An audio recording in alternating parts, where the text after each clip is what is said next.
Salutare boys and girls! Azi vreau să vă arăt cum să curățați evacuările cu acest produs de la Motoluis. Este foarte mișto, se numește OptiGlance. Am văzut niște evacuări făcute super mișto cu el. Prima chestie, trebuie să vă convingeți că evacuarea este rece, să nu dați pe motocicletă când ați venit cu ea.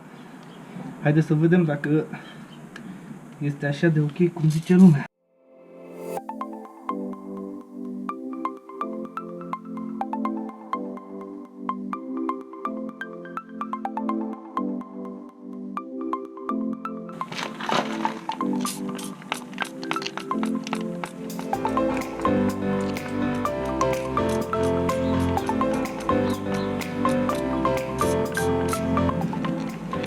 Trebuie lăsat 5 minute să acționeze și pe urmă clătit foarte bine cu apă.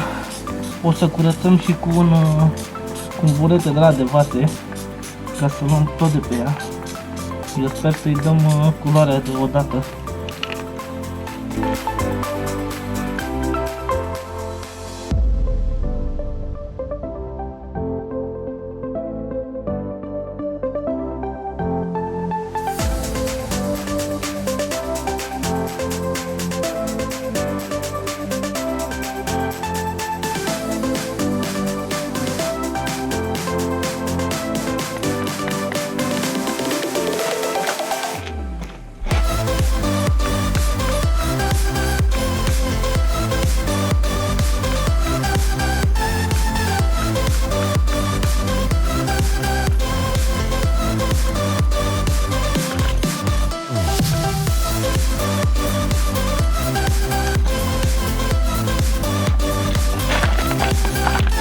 Deja încep să se vadă rezultatele.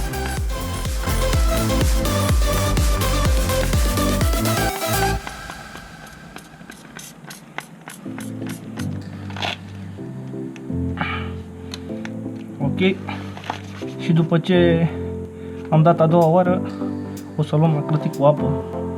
Să vedeți ce bine arată.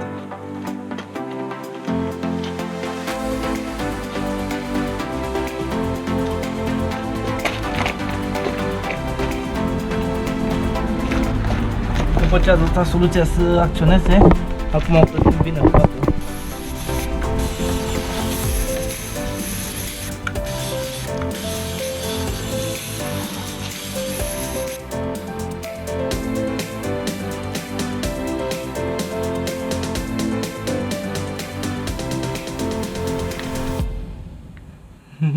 Arată ca noi.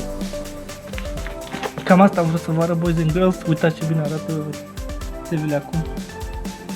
Până data viitoare, o pupănuț.